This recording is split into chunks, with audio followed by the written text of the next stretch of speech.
আজকের এই এক্সপ্লেইনারে স্বাগত। আজ আমরা অত্যন্ত সংবেদনশীল একটা ইস্যু নিয়ে কথা বলবো, তা হলো জেরুসালেমের পবিত্র আল আকসা প্রাঙ্গণ।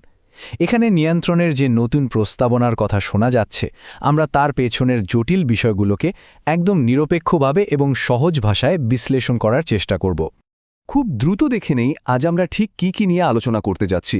আমরা কথা বলবো বিতর্কিত নতুন এই প্রস্তাবনা নিয়ে, এর পেছনের ১০০ বছরের পুরনো ইতিহাস নিয়ে, কারা এই পরিকল্পনার কলকাঠি নাড়ছেন সেটা নিয়ে, মাঠ পর্যায়ে ঠিক কি পরিবর্তন হচ্ছে, আর সবশেষে পুরো মধ্যপ্রাচ্যের ভূ রাজনীতিতে এর কী ধরনের প্রভাব পড়তে পারে। তো চলুন প্রথমেই আসা যাক সবচেয়ে আলোচিত বিষয়টিতে, মানে এই বিতর্কিত নতুন প্রস্তাবনাটা আসলে কি। ব্যাপারটা একটু খুলে বলি। বর্তমানে আল আকসা প্রাঙ্গণের ব্যবস্থাপনার পুরো দায়িত্ব কিন্তু জর্ডান নিযুক্ত ইসলামিক ওয়াকফের হাতে, কিন্তু নতুন যে প্রস্তাবের কথা শোনা যাচ্ছে সেটা আসলে এক বিশাল পরিবর্তন। এখানে বলা হচ্ছে কয়েক দশকের পুরনো এই জর্ডেনিয়ান তত্ত্বাবধান থেকে পুরোপুরি সরে এসে ইসরায়েল নিযুক্ত একটা নতুন কর্তৃপক্ষের হাতে দায়িত্ব দেয়া হবে। এই কর্তৃপক্ষ আল আকসাকে একটা মাল্টিফেথ সেন্টার বা সর্বজনীন ধর্মীয় কেন্দ্রে পরিণত করবে। শুধু তাই নয়, তারা এমনকি ইমাম নিয়োগ থেকে শুরু করে জুমার খুতবায় কি বলা হবে সেগুলো নিবিড়ভাবে পর্যবেক্ষণ করবে। বোঝাই যাচ্ছে এটা বর্তমান স্থিতাবস্থা বা স্ট্যাটাস কোর একটা আমূল পরিবর্তন। আর ঠিক এই কারণেই বিশ্লেষকরা কিন্তু একে স্রেফ একটা প্রশাসনিক রদবদল হিসেবে দেখছেন না। একাধিক দেশের কর্মকর্তারা বারবার সতর্ক করেছেন যে এই ধরনের পরিবর্তন চরমভাবে অস্থিতিশীল একটা পরিস্থিতি তৈরি করবে। বর্তমান সময়ে যখন গাজা, পশ্চিম তীর বা ইরানে এমনিতেই নানা সংঘাত চলছে, তখন এই পদক্ষেপটা হতে পারে ঠিক একটা জ্বলন্ত স্ফুলিঙ্গের মতো, যা পুরো মধ্যপ্রাচ্যেই নতুন করে আগুন ধরিয়ে দিতে পারে। এখন এই পুরো ব্যাপারটা গভীরভাবে বুঝতে হলে আমাদের একটু পেছনে তাকাতে হবে।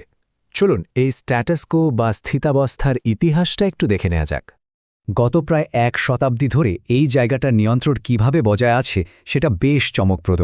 ১৯২৪ সাল থেকে শুরু করে, অর্থাৎ ব্রিটিশ ম্যান্ডেট চলাকালীন সময় থেকে জর্ডানের হাশেমি বংশ এই জায়গাটির তত্ত্বাবধান করে আসছে। সবচেয়ে অবাক করা ব্যাপার হলো এরপর কয়েক দশকের যুদ্ধ, সীমানা পরিবর্তন, এমনকি ১৯৬৭ সালে ইসরায়েলের পূর্ব জেরুজালেম দখলের পরও কিন্তু এই স্থিতাবস্থা বজায় ছিল। পরবর্তীতে ১৯৯৪ সালের শান্তি চুক্তি কিংবা ধরুন ২০১৫ সালের কেরি চুক্তিতেও এই বিষয়টা বারবার নিশ্চিত করা হয়েছে যে মুসলমানদের এখানে একক কর্তৃত্ব থাকবে আর ইহুদিদের থাকবে শুধু পরিদর্শনের অধিকার। মূলত সাম্প্রদায়িক বিভেদ ঠেকানোর জন্য জর্ডানের এই যৌথ তত্ত্বাবধান একটা অত্যন্ত গুরুত্বপূর্ণ রক্ষাকবচ হিসাবে কাজ করে আসছে। তাহলে স্বাভাবিকভাবেই একটা প্রশ্ন জাগে, ১ শতাব্দীর পুরনো এই চুক্তি ভেঙে দেওয়ার পরিকল্পনাটা ঠিক এই সময়ই কেন আবার জোরালোভাবে ফিরে এলো? বলে রাখা ভালো, ২০১৮ সালেও কিন্তু যুক্তরাষ্ট্র এই পরিকল্পনার একটা ড্রাফট বিবেচনা করেছিল, যা তখন ব্যর্থ হয়। তাহলে এখন কেন? আর এই কেনর উত্তরটা লুকিয়ে আছে এই পরিকল্পনার নেপথ্যের মূল কারিগরদের পরিচয়ে। চলুন দেখি কারা আছেন এর পেছনে। এখানে আমরা রাজনৈতিক সুবিধাবাদ আর গভীর ধর্মীয় বিশ্বাসের একটা বেশ অদ্ভুত জোট দেখতে পাচ্ছি। একদিকে আছেন জ্যারেড কুশনারের মতো ব্যক্তি, যিনি মূলত একটা ঐতিহাসিক সুযোগ কাজে লাগাতে চাইছেন। অন্যদিকে আছেন ইসরায়েলে নিযুক্ত মার্কিন রাষ্ট্রদূত মাইক হাকাবি এবং মার্কিন প্রতিরক্ষামন্ত্রী পিট হ্যাকসেথ, যারা কিন্তু গভীর ইভাঞ্জেলিকল আদর্শ দ্বারা চালিত। এর সাথে যুক্ত হয়েছেন ইসরায়েলের চরম ডানপন্থী মন্ত্রীরা, যারা প্রকাশ্যে ওই স্থানে দ্বিতীয় মন্দির নির্মাণের দাবি জানাচ্ছেন। মজার ব্যাপার হল, ঐতিহ্যবাহী গোয়েন্দা সংস্থাগুলো এবং কূটনৈতিক চ্যানেলগুলো কিন্তু এর তীব্র বিরোধিতা করছে, কিন্তু তারপরও এই জোট তাদের পরিকল্পনা নিয়ে জোর কদমে এগিয়ে যাচ্ছে। এখানে ইভাঞ্জেলিক্যাল খ্রিস্টানদের বিশ্বাসের জায়গাটা একটু বোঝা দরকার, কারণ বর্তমান মার্কিন নীতির উপর এর এক নজিরবিহীন প্রভাব রয়েছে। এই ধর্মতাত্ত্বিক বিশ্বাসটি মূলত মনে করে যে যিশুর দ্বিতীয় আগমনের পথ প্রশস্ত করার জন্য বিশ্বের সকল ইহুদিকে জেরুজালেমে ফিরে আসতে হবে এবং ঠিক আল আকসা প্রাঙ্গণেই আগের সেই মন্দিরটি পুনর্নির্মাণ করতে হবে। অর্থাৎ এটা শুধু কোনো রাজনৈতিক এজেন্ডা নয়, এর শেকড় অনেক গভীর একটা ধর্মীয় বিশ্বাসের সাথে যুক্ত।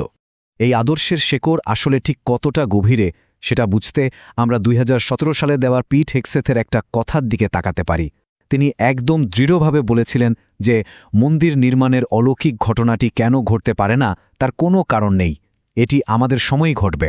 বর্তমান প্রশাসনের এমন উচ্চপদস্থ কর্মকর্তাদের কাছ থেকে যখন এই ধরনের কথা আসে, তখন খুব সহজেই বোঝা যায় কেন ফিলিস্তিনিরা বা বৃহত্তর মুসলিম বিশ্ব এই রাজনৈতিক পদক্ষেপগুলোকে এত চরম উদ্বেগে চোখে দেখছে। এখন এগুলো যে শুধু কথার কথা বা কাগজ কলমের পরিকল্পনা, বিষয়টা কিন্তু মোটেও তা নয়। এই আদর্শিক ভাবনার প্রভাব আমরা সরাসরি মাঠ পর্যায়েও দেখতে পাচ্ছি। এখানে আন্তর্জাতিক আইন আর ইসরায়েল সরকারের দৃষ্টিভঙ্গির মধ্যে একটা বিশাল ফারাক রয়েছে। ফিলিস্তিনি ইতিহাসবিদ ড. আবদুল্লাহ মারুফের মতে আন্তর্জাতিক আইনের দৃষ্টিতে স্থিতাবস্থা মানে হল ১৯৬৭ সালের ৫ জুনের ঠিক আগের অবস্থা যে কোনো মূল্যে ধরে রাখা। কিন্তু অন্যদিকে ইসরায়েল সরকারের দৃষ্টিভঙ্গি হল মাঠ পর্যায়ে প্রতিদিন যে নতুন নতুন বাস্তব পরিস্থিতি বা ডিফ্যাক্টো পরিবর্তনগুলো হচ্ছে সেগুলোর সাথে স্থিতাবস্থা অটোমেটিক্যালি আপডেট হয়ে যায়। ২০২৪ সালের কিছু সুনির্দিষ্ট ঘটনার দিকে তাকালেই আমরা বুঝতে পারি উত্তেজনা কিভাবে বাড়ছে। যেমন ধরুন, চরম ডানপন্থী মন্ত্রীরা এখন বসতি স্থাপনকারীদের ওই মসজিদ প্রাঙ্গণে প্রকাশ্য আচার অনুষ্ঠান করার অনুমতি দিচ্ছেন, যা আগে ভাবাই যেত না। আল আকসার পূর্বাঞ্চল তো এখন কার্যত একটা আধা সিনাগোগ হিসেবেই ব্যবহৃত হচ্ছে। এছাড়া অবৈধ বসতিতে টেক্সাস থেকে লাল গাভী আনার সাথে যুক্ত একজন রাব্বিকে সম্প্রতি মার্কিন প্রতিনিধি পরিষদের স্পিকার স্বাগত জানিয়েছেন, যা কিনা সরাসরি ওই মন্দির নির্মাণের ধর্মীয় প্রস্তুতির সাথেই জড়িত। আর রমজান মাসে ইসরায়েলি পুলিশের প্রশাসনিক নিয়ন্ত্রণ বাড়িয়ে দেওয়ার ঘটনা তো আছেই, অর্থাৎ প্ল্যানটা বেশ জোরেশোরেই এগোচ্ছে। এই ধরনের একটা বড় পদক্ষেপের ঢেউ শুধু জেরুজালেমেই আটকে থাকবে না, পুরো অঞ্চলের ভূ রাজনীতিতেই এর একটা বিশাল প্রভাব পড়বে। আশপাশের দেশগুলোর অবস্থানের দিকে খেয়াল করলে বিষয়টা বেশ পরিষ্কার হয়ে যায়। জর্ডান এই মুহূর্তে সবচেয়ে বেশি চাপের মুখে। তারা মার্কিন সাহায্যের ওপর দারুণভাবে নির্ভরশীল, তাই এই চাপ সামলাতে তারা উপসাগরীয় রাষ্ট্রগুলোর ওপর ভরসা করার চেষ্টা করছে। সৌদি আরব আর মিশর এ পরিকল্পনার ঘোর বিরোধিতা করছে। তবে সংযুক্ত আরব আমিরাতের অবস্থানটা এখানে কিছুটা ট্রিকি। আব্রাহাম অ্যাকর্ডের পর থেকে তাদের নিজেদের দেশেই কিন্তু একটা মাল্টিফেইথ সেন্টার রয়েছে, তাই তারা ঠিক কী ভূমিকা নেবে সেটা এখনও পুরোপুরি স্পষ্ট নয়। তবে এখানে একটা দারুণ ইন্টারেস্টিং ব্যাপার লক্ষ্য করার মতো। গত ৮ বছরে এই অঞ্চলের সমীকরণ কতটা বদলে গেছে। ২০১৮ সালে এই যুক্তরাষ্ট্রই কিন্তু জর্ডানকে সরিয়ে সৌদি আরবকে এই পবিত্র স্থানের দায়িত্ব দেওয়ার কথা ভেবেছিল, অনেকটা সম্পর্ক স্বাভাবিক করার পুরস্কার হিসেবে। অথচ আজ ২০২৬-এর দিকে এসে সেই সৌদি আরবই এই নতুন পরিকল্পনার চরম বিরোধিতা করছে। এর মানে হলো বর্তমান মার্কিন প্রশাসনের এই উদ্যোগ হয়তো মিডল ইস্টের বর্তমান বাস্তবতার সাথে একেবারেই মিলছে না। আর এই পুরো ইকুয়েশনের সবচেয়ে বড় ফ্যাক্টরগুলোর একটা হলো সময়। বর্তমান মার্কিন প্রশাসনের হাতে সময় আছে আর মাত্র ৩ বছর। সংশ্লিষ্টদের মতে এই ৩ বছরের সময়সীমাটাই একটা টিকটিক করা বোমার মতো কাজ করছে। এর প্রবক্তারা মনে করছেন এত বিশাল একটা পরিবর্তন আনার জন্য এটাই হয়তো তাদের সবচেয়ে বড় এবং কে জানে হয়তো একমাত্র সুযোগ। আজকের এই এক্সপ্লেনে শেষ করার আগে আমাদের সবার সামনেই হয়তো একটা বড় প্রশ্ন এসে দাঁড়ায়। এই শতাব্দী প্রাচীন স্থিতাবস্থার সূক্ষ্ম ভারসাম্য যদি সত্যি ভেঙে পড়ে, তাহলে তার জায়গা নেবে কে? জর্ডানের ঐতিহাসিক তত্ত্বাবধান সরিয়ে সেখানে ইসরায়েলি নিয়ন্ত্রিত কোনো সর্বজনীন কেন্দ্র বসালে কি আসলেই নতুন কোনো শান্তির পথ তৈরি হবে, নাকি এটা পুরো অঞ্চলে এমন একটা আগুন ধরিয়ে দেবে যা নেভানো কারো পক্ষেই আর সম্ভব হবে না? এই ভাবনার জায়গাটা খোলা রেখেই আজ আমরা শেষ করছি।